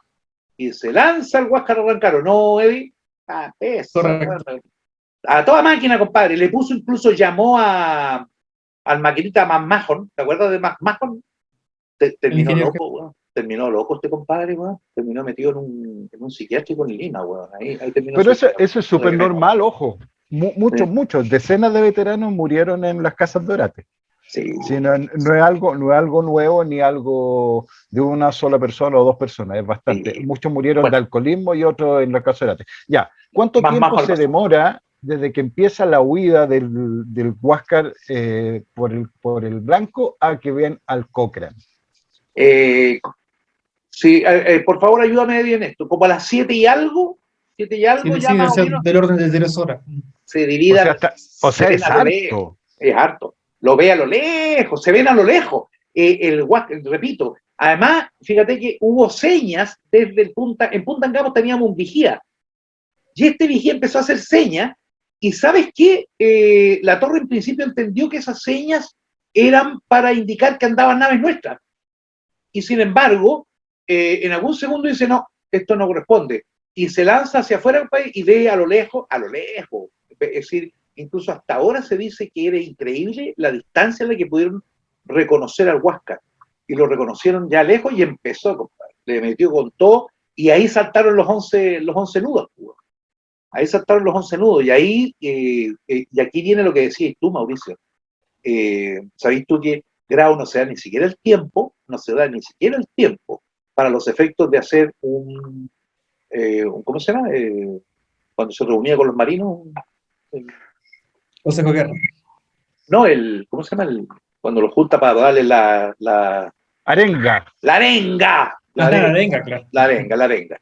Entonces, ni siquiera hace eso. O sea, realmente se consternó, o sea, quedó... Bueno, y dijo, ese es la torre. Esa fue su frase. Sabía que era él el que venía. Ese es el momento cúlmine para Grau, amigo. Había descansado un rato, había tomado las condiciones, había hablado ya con, entre paréntesis, le había dado las instrucciones a Manmejo no solamente de que le metiera con toda la presión en las máquinas, sino que además había conversado con él largamente respecto de qué hacer en caso de que fueran completamente copados. ¿Se había ido a acostar? Sí, bueno, el relato que se dice es que fue a descansar en la noche, o sea, él se fue como porque él dijo, el blanco no me agarra, o sea, no nomás. Y se fue a descansar y hasta que le avisaron que aparecía otra división. Sí, pero es que eso es lo entretenido, yo creo, de todo este tipo de relatos, más o menos con hora a hora, paso a paso, lo que va ocurriendo, empezar a tratar de ver las impresiones o inclusive imaginarse los rostros de los personajes cuando tú te vas a acostar tranquilamente porque sabes que el blanco en ese momento, a esa distancia y a la velocidad que corría, no era peligro alguno, porque tú una vez ibas a llegar tranquilamente hacia el Perú o hacia Arica sin ningún problema. Pero cuando te avisan que viene otra división chilena que puede ser el Cochrane, creo que ya el problema era el Cochrane, si el blanco lo tenía en la espalda, y ve otro blindado y dice, caray, y por eso dijo, es la torre. Sí, claro. Y chavarenga, no hubo más nada, o sea, lo único que hubo fue concentrarse, compadre, en salir de esa trampa que venía con todo. No, fuerte. Imaginar un poquito lo que es Grau, que debió haber sido una persona bastante tranquila para tomar determinaciones, debió haber sido un momento bastante duro y bastante complejo de tomar decisiones. Yo creo que es la típica acción en que uno se bloquea y no sabe cómo actuar realmente. Así es, eso es correcto. Y salió... Ya, ¿esto es como las 4 de la mañana o las 7 de la mañana? No, ahora ya estamos hablando a las 7 y pico de la mañana. De las 7 de la mañana. O sea, estamos claros, o sea, a la vista estamos claros, el Cochrane es totalmente visible, ya se sabe quién es. Se reconocen también mutuamente. Perfecto, no hay duda. Perdón, el primero en avistar al Huáscar fue el Loa. Javier Molina fue el primero, porque el Loa avanzó hacia el sur. Entonces se colocó un poco más abajo de Puntangamo y fue el primero que lo vio. Y salió disparado a encontrarse y disparó. Hizo un disparo de advertencia que se unió a la información del guía que tenían en Puntangamo y dijeron, tate, este es el Huáscar. Eso es lo que indicaba tiempo atrás cuando hablaba de buque aviso. Esa era la función. Así es correcto. Javier Molina no es el que hizo el mejor conteo de tiros del combate. También. Él hizo un conteo de tiros en un comienzo. No te olvides que él después ya deja la batalla atrás. Él se va a persecución de la Unión. La Unión venía detrás del Huáscar, entre paréntesis, porque todavía venía con la idea de que el blanco enganchara con ella y dejara salir al Huáscar. Entonces venía el blanco siguiendo, pero venía la Unión y después venía el Huáscar adelante. Entonces cuando el Huáscar ve a lo lejos, la Unión empieza a adelantarse. ¿Te fijáis? Se empieza a adelantar y ya a la altura de Puntangamo, definitivamente, cuando ya ven que el Cochrane se viene encima con todo, la Unión siguió de largo y el Huáscar no tenía cómo. No tenía forma. ¿La Unión no trató de hacer venir al Cochrane? No. Acá ya en este caso ya no, ni una posibilidad. Lo que pasa es que... ¿Hubo instrucción de Grau? No. ¿Hubo instrucción de Grau? no tuvo instrucciones específicas para la Unión. Y es una de las razones que esboza García García después en el juicio que se le siguió, para decir que él no recibió, y que no olvidemos, en ese minuto, él era comandante de división también, Aurelio García García. Extrañamente, tenían 2 comandantes de división. Y ojo, en el mástil del Huáscar no flameaba la bandera de contraalmirante, amigo mío. Todavía no era contraalmirante Miguel Grau, pero no hacía valer como tal, sino que era simplemente comandante de división, al igual que Aurelio García García. Así que también ahí tenía un tema desde el punto de vista, porque mientras él no soltara el Huáscar, él no podía asumir como contraalmirante de la Marina peruana. Él era comandante siendo contraalmirante, era comandante nada más del Huáscar y comandante de la primera división. La segunda división estaba al mando de Aurelio García García. Entonces eran pares. Desde el punto de vista práctico eran pares. Ahora, también dice que se le hizo algunas señas, pero que desde el Huáscar él dice que no recibió ninguna orden, de ningún carácter. Así que él siguió en lo que dijimos recién, correctamente. O sea, él vio lo que venía, además. Y además, un detalle, ya veía que se le estaban cruzando por delante. Si no se apuraba, se le iban a cruzar por delante la O'Higgins y el Loa. Así que el tipo pescó, puso pie en el acelerador, agarró el manubrio, compadre, y ¡pum! Se tiró, con todo. Apretó fuerte, rápido. Incluso empleó sus máquinas y empleó velas. O sea, levantó velas y todo. La idea era corre que te pillo, compadre. Salir urgente de ahí. Tenían un andar teórico del orden de 14 millas. Ellos. Sí, ellos sí. Él podía salir. De hecho salió. La O'Higgins y el Loa nunca se le pudieron cruzar. Y ojo que ellos se tiraron perpendicular para cruzarse en la Unión. No, pasó la Unión. Pasó a metros, ¿ah? No es que pasó tan lejos, tampoco pasó como a 200, 800 metros de las naves chilenas. Pero pasó. ¿Sí? El Huáscar no. No manera. Incluso tuve el desvío un poquito que se empieza a provocar. De hecho, amigos míos, lo digo desde ya, la batalla como tal no se libró en Punta Angamos. Se libró justo frente a lo que tú llamarías, estaba Punta Walla Walla y un poquito más arriba Punta Tames. Es precisamente en esa área de Punta Tames en que se libra la batalla. Lo que pasa es que como hito geográfico es más representativo en Angamos. O sea, sí, Angamos. En Huerta Teatro. Ya, pero ahí ya. Llegamos... La batalla de Punta Tames. La batalla de Punta Tames. Habría sonado incluso más. Podríamos haberlo dicho, batalla de Punta Tames. Y una vez, claro, combatieron en Inglaterra. Obvio, tenían que ganar. Tenían que ganar los ingleses. Sí, porque estábamos apoyados por los ingleses. Ya, entonces, esto ya estamos 7, 8 de la mañana, se enfrenta naturalmente el Cochrane al Huáscar. No es toda la escuadra chilena contra el Huáscar, sino que es el Cochrane el que le hace frente al Huáscar.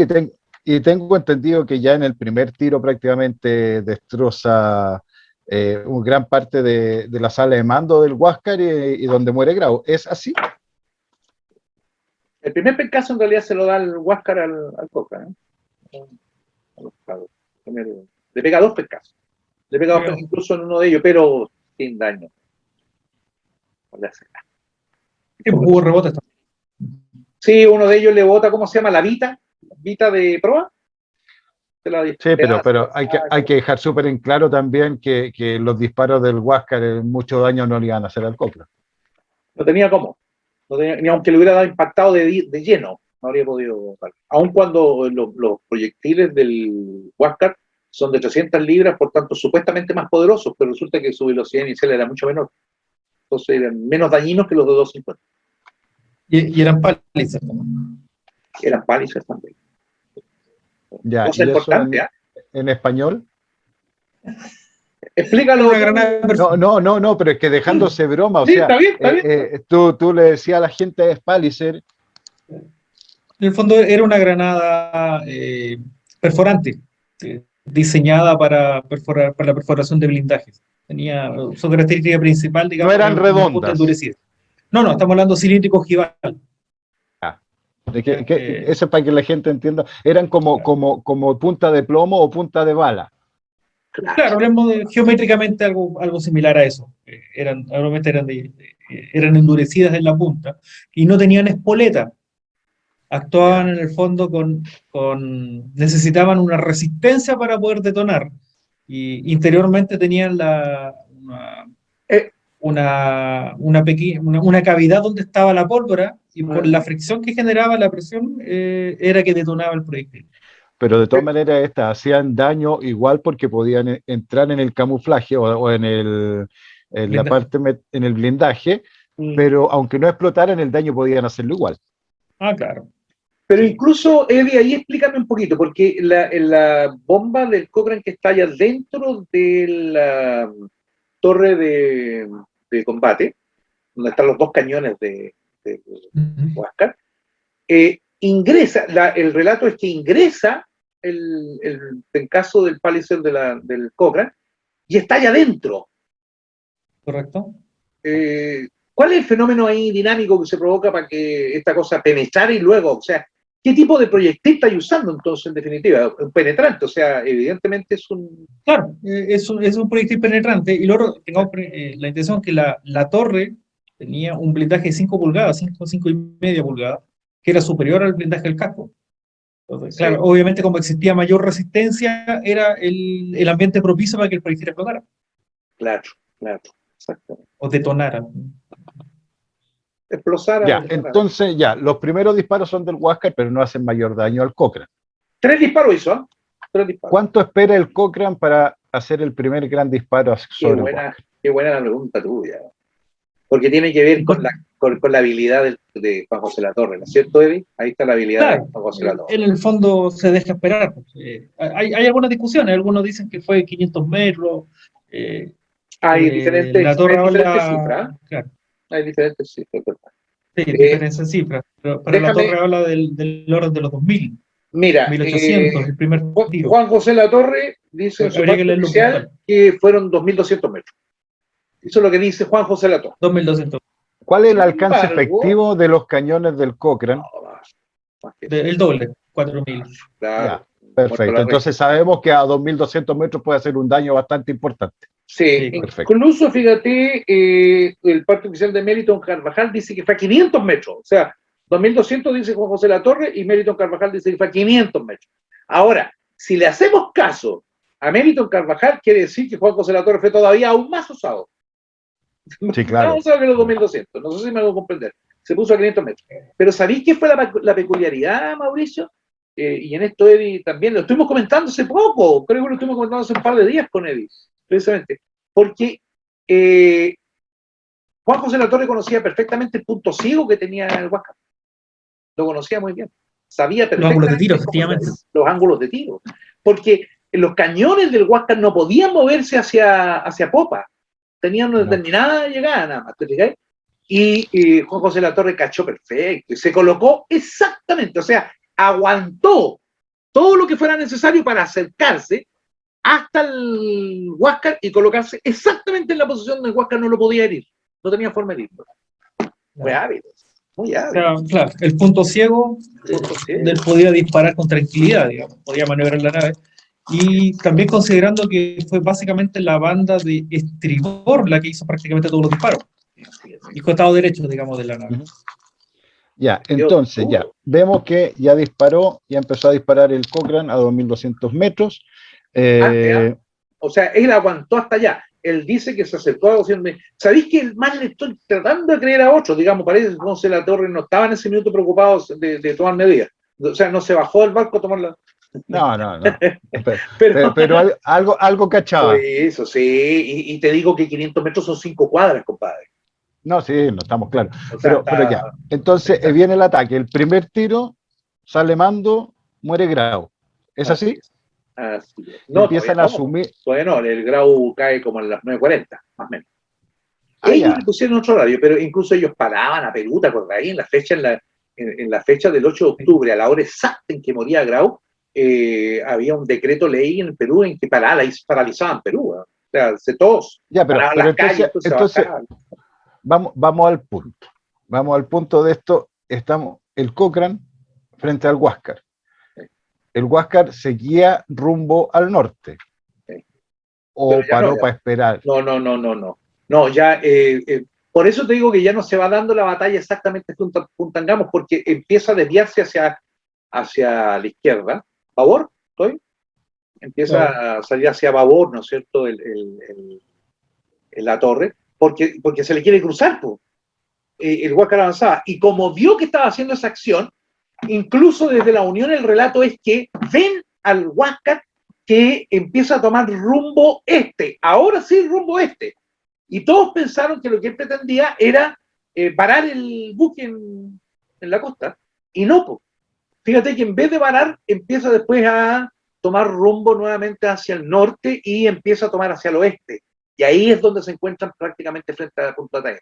En Punta Tame ya se le cruza el Cochrane. No tenía forma. Recién te acaba de decir Eddie, si son como 4.000 metros más o menos de distancia que los cañones Sí, agarraban. Así que no había forma. Esto no era un punto de tener que acercarse como quien choca dos autos. Desde lejos le estáis disparando y ya lo estáis colocando bajo fuego. O sea, no tenía forma. El Huáscar, yo te estoy haciendo todas las preguntas que te haría cualquier persona. El Huáscar dicen que tenía un problema al espolón. Sí, se desviaba. ¿Fue relacionado con el combate naval de Iquique? 21 de mayo. Exactamente. Ya. Quedó con una pequeña desviación. ¿Eh? ¿Y qué problema le traía eso? Lo cargaba a vapor. A babor. Cargaba la nave a vapor. Tenía una tendencia a girar a la izquierda. Una tendencia. O sea, se le iba un poco. Exacto.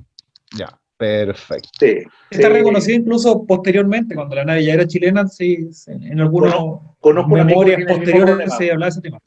Conozco un amigo que tiene el mismo problema. Sí, claro. hay varios. Tiene tendencia a irse a vapor, weón. Cada día son más. Ya. No agarre, papá. Oye, ya, pero ya, vámonos a la parte importante. ¿Por qué este combate o batalla?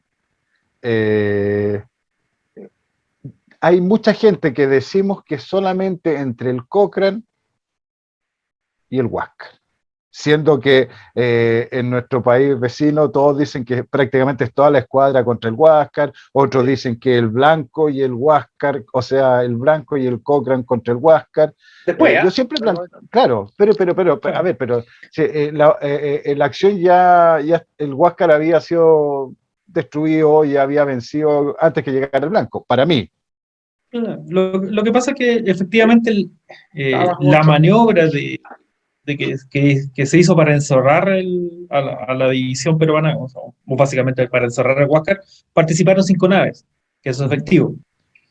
La Covadonga quedó muy atrás, llegó al final, ya lo comentamos. El Blanco entró en acción poco después, cuando ya empezó el combate propiamente tal, entre el combate del Huáscar con el Cochrane. La O'Higgins y el Loeb fueron en pos de la Unión, entonces básicamente el que quedó peleando fue el Cochrane con el Huáscar.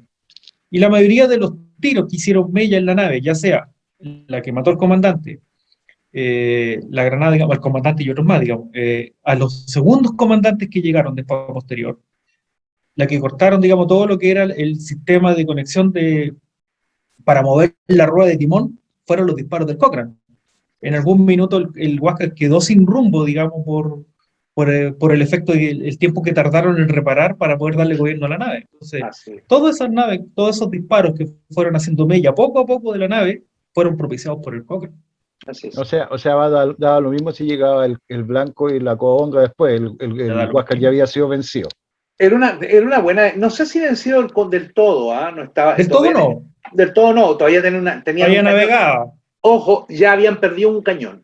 El cañón izquierdo ya lo habían perdido. O sea, estaban solo con uno de 300 para los efectos de defenderse. Las ametralladoras, Mauricio, ya no pegaban. También lo hablamos con Eddie hace un par de días atrás. Comentamos esto porque comentamos lo terrible que había sido aquel día. Que fue un momento muy terrible para esta gente. Tiene que haber sufrido enorme. Y resulta que hay un detalle entretenido. La Gatling, la ametralladora que tenía el Huáscar, era de 1 milímetro, Eddie, ¿no? De 1 milímetro, de 1 pulgada, perdón. ¿1 milímetro? 1 pulgada, la Gatling. ¿El calibre? Sí, el calibre. ¿El calibre? Bueno, era menor lo nuestro, no recuerdo el número exacto, pero era creo que era de 12, uno. 14 milímetros. Era de era de 12, una 14, pulgada, creo. pero Bueno, claro, pero a mí totalmente. una información que me dio, una información Totalmente. que me propinó un amigo Perú, Carlos Carrera, me indicaba que la ametralladora que cargaba que estaba montada en el Huáscar era una ametralladora del tipo para ejército, Sí, no para era uso en de. campaña, no era para terminar navales. O sea, No la era ametralladora naval. era más larga, la naval era más corta. Sí. Y las dos personas que manipulaban el arma eran gente fornida, porque para disparar de uno u otro lado tenían que cambiar la ametralladora de lado. Así es. Sí. Entonces las cofas Incluso, tampoco eran tan grandes. Ya, incluso perfecto. lo comentábamos, Mauricio, de que la cofa del Huáscar, aunque sin importar la altura, era más baja que las cofas del Cochrane. Incluso comentábamos, me ¿Qué es decía la Eddie, COFA? eso, ¿cómo podemos mencionar la cofa? Esa cosa que está arriba del mástil ahí Esa posición que está en los palos, la parte alta, en la digamos, que parte usan los alta. vigías. Cuando miraban, ¿te Ah, acordás de la donde vigía? se Decían, instaló Juan Bravo. ¡tierra a la vista! Claro, donde Eh, se instaló el francotirador. El ya, francotirador, claro. donde se instalan. Arriba de uno de los palos de los buques, el punto de donde se puede ver un vigía. Esa es la COFA. Exacto. Es que es Ese, importante bien, poder bien, ubicar a la bien. gente. Bien. Entonces, en la cofa colocaron la Gatling.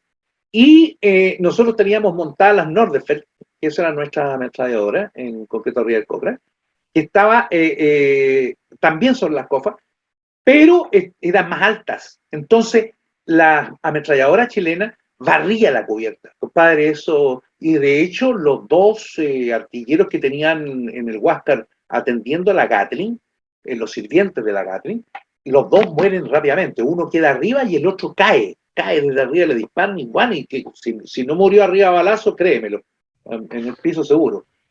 Así Pero que no, El Huáscar en ese estaba tiempo, indefenso. Estaba indefenso en ese momento.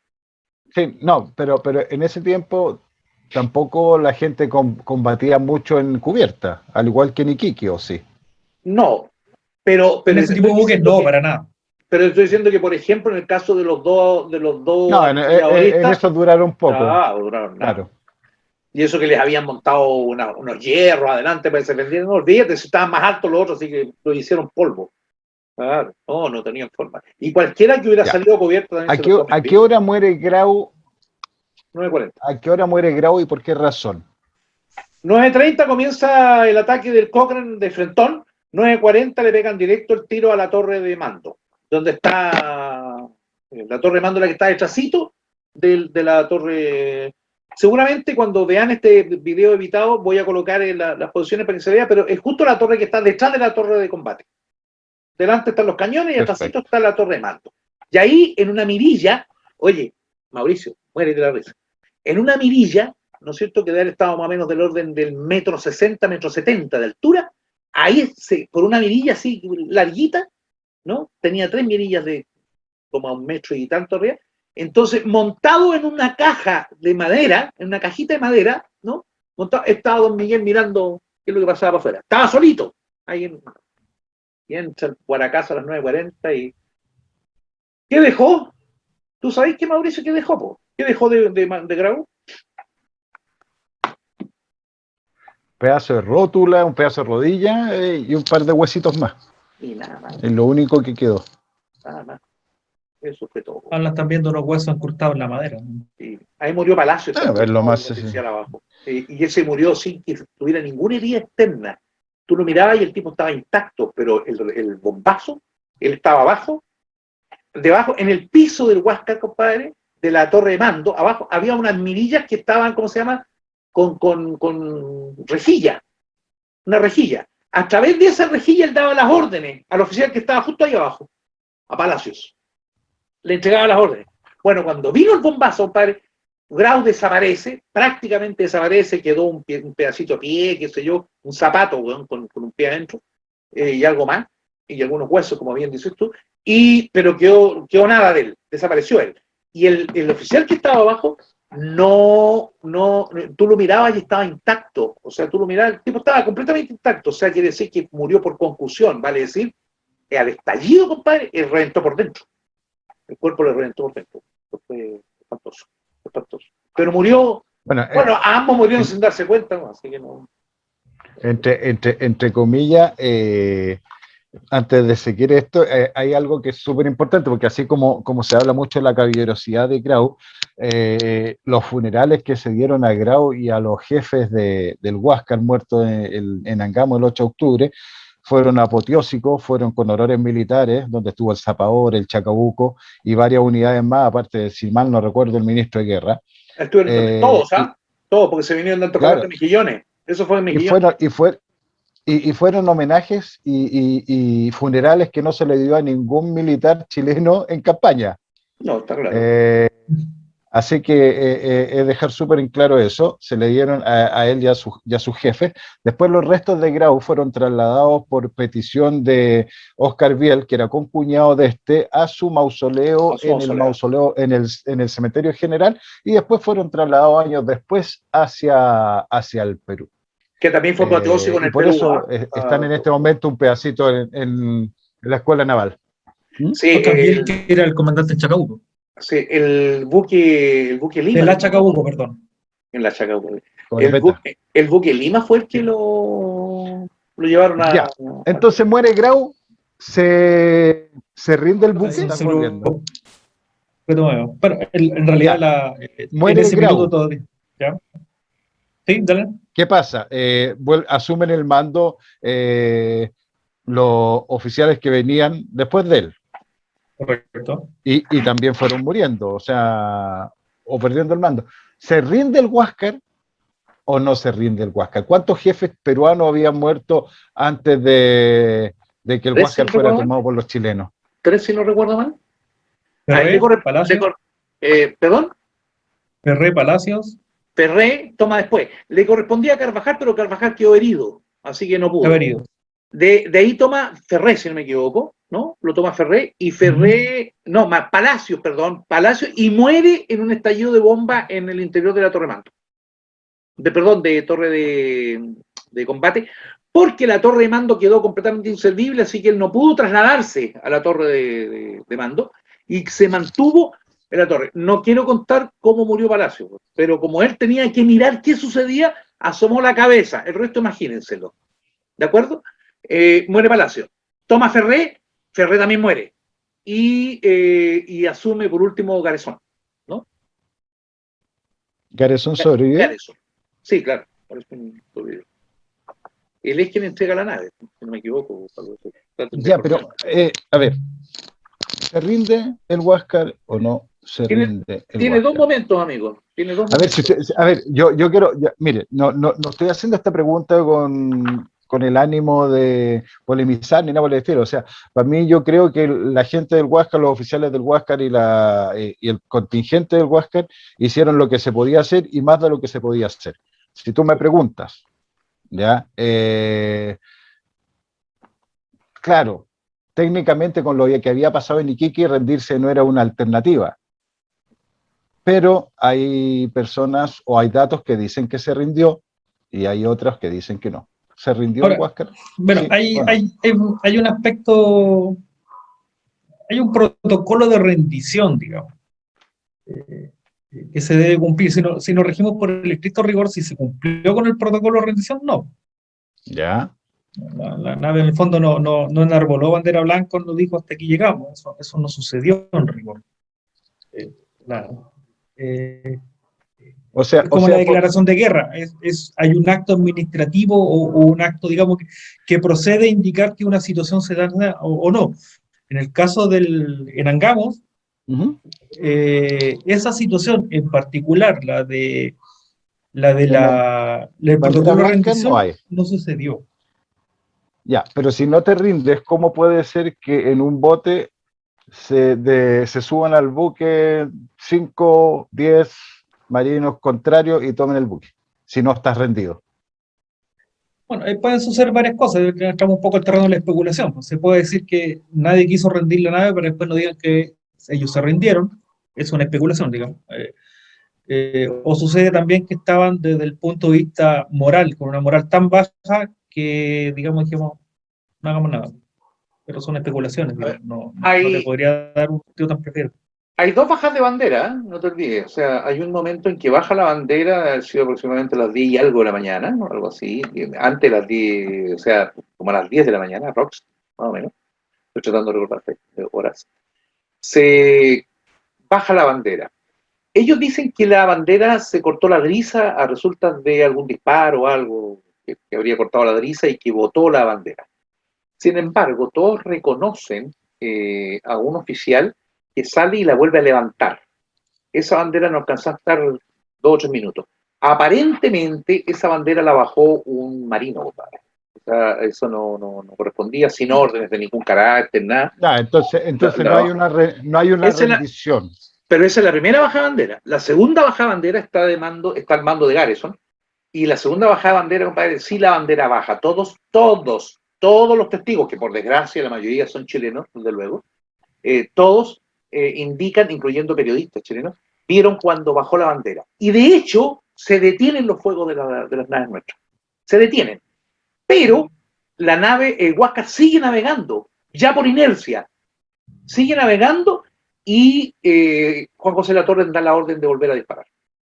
De volver a disparar hasta que definitivamente pare la nave. Y efectivamente, paró a los pocos minutos la nave, se detuvo por completo. Ahí viene el cañonazo, el famoso cañonazo, casi como a las 12 antes, como al poco rato, viene el cañonazo de la Covadonga, viejo. Le pega un paraguaso, pero ya estaba rendida la nave, ya estaba rendida en ese minuto, se entendía ya rendida. Eso es lo que he entendido en todo, que estaba rendida, y el cañonazo, por fortuna, no le pega, porque si no, habrían podido ser acusados de haberle disparado a una nave rendida. Pero fue como el disparo al honor, pues, pero ¿qué hizo la Covadonga? No provocó ningún daño, cayó en el agua. Y ahí viene lo que dices tú. Ahí se da la orden para que vaya el segundo comandante, perdón, el jefe administrativo prácticamente de la escuadra, ¿no? Que va hasta allá haciéndose cargo de un grupo de hombres que llegan en botes. Y luego también el Cochrane sale. Convengamos también que en el Huáscar circuló la orden de hundir la nave. Sí, antes que fue digamos, quizás un poco tardía en reacción, no se alcanzó a completar lo que es, digamos, la inundación. O sea, la inundación ya estaba en proceso, eso es un hecho. Sí. Se habla también que faltó poco para que las calderas, digamos, se apagaran producto del agua, o sea, hay una altura, digamos, que faltó.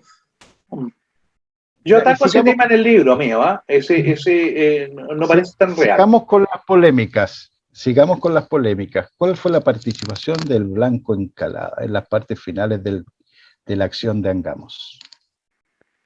¿Qué opinas tú, Eddie?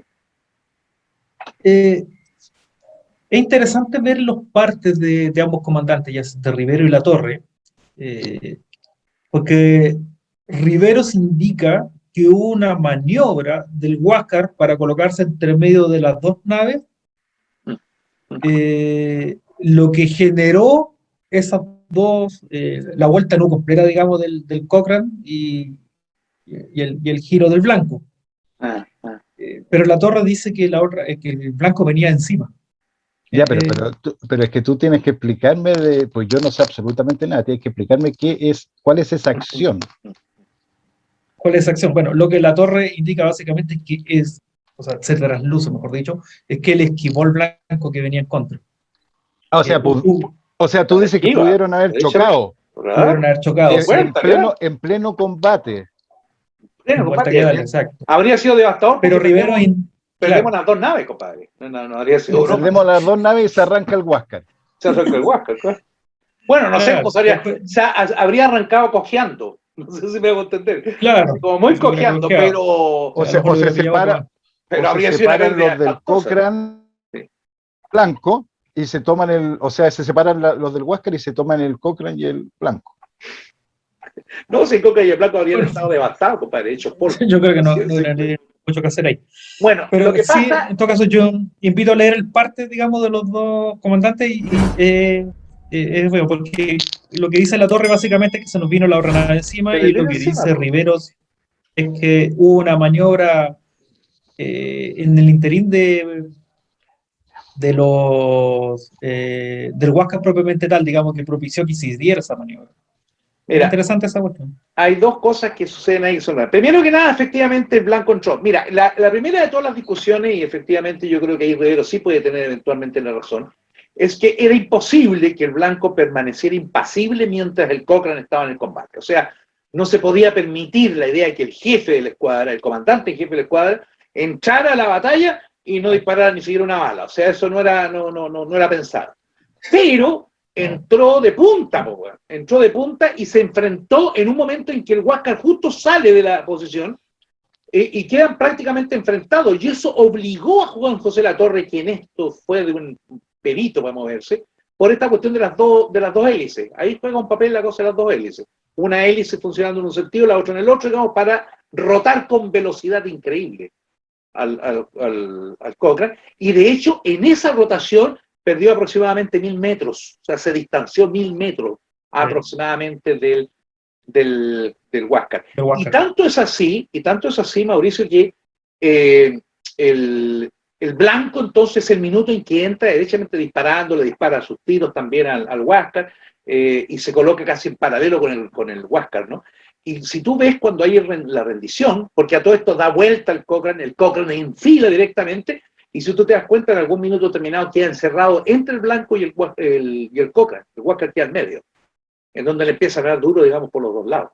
No, amigo, ese debe haber sido un minuto extraordinario, pero sí le entró con todo y disparó. El blanco disparó y le impactó al Cochrane. Ya digámoslo, así derechamente.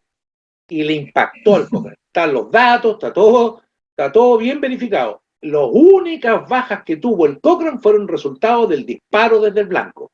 Rivero después se excusa diciendo de que él no podía tener control sobre eso porque eso habían sido sus artilleros. O sea, le echó la culpa al empedrado, weón. Porque si eres jefe, me disculpáis, pero ahí alguien responde, y no son los marineros, weón, ni aunque sea el teniente que está a cargo de la batería. Así que complicado, pero así fue, derechamente, le pegó el paraguaso. De hecho, Riveros también indica que eso era imposible, que prácticamente una idiotez que se inventó. Le echó la culpa a Vicuña Maquena también. Amigos míos, nos quedan exactamente 3 minutos. Yo creo que hemos retomado bastante lo que es el combate. Hemos homenajeado bastante fuerte lo que es tanto la actuación chilena como peruana. Pero mira lo que voy a hacer, Fabiana. Esto yo normalmente no lo hago, pero me gustó mucho tu libro. Habla de tu libro. Hazle promoción a tu libro de Angamo ahora que viene el 8 de octubre. El problema es que le hizo mucho spoiler ya. Bueno, ya por lo menos saben el final. Sí, ganamos esa batalla. Sí, eso habría que dejarlo claro de entrada, aun cuando estoy avanzando el final del libro. Amigo, todo esto que se les ha dicho hoy día tiene que ver con mi libro. En efecto, el libro que entre paréntesis lo tengo por aquí a mano. Mira tú, el día que se casó el Huáscar. Precisamente. Es una coincidencia. Es una coincidencia. Justo yo estaba hablando de este tema y se cayó de la biblioteca. Pegó así. Y entonces, sí, efectivamente, Mauricio. No, es un buen libro y es bastante metódico en lo que fue solamente, no solamente el combate, sino que las partes. Y tiene hartos monitos, tiene con todos los movimientos de la. Esos monitos son bien interesantes para que entiendan lo que es Punta Teta, sí. Punta Angamo, y cada uno de los lugares en los que se desarrolló el combate y las acciones anteriores al combate. Propongo, amigos míos, que dejamos el combate aquí en esta lucha, digamos, en medio de este cuento. Propongo de que hagamos un último programa. En 15 días más tengamos la oportunidad de rematar todo lo que es Angamo, lo dejamos listo para que octubre sea Corones y entramos a Tarapacá, a los primeros pasos de Tarapacá. ¿Les parece o no? ¿Vamos a invitar de nuevo a este? No sé.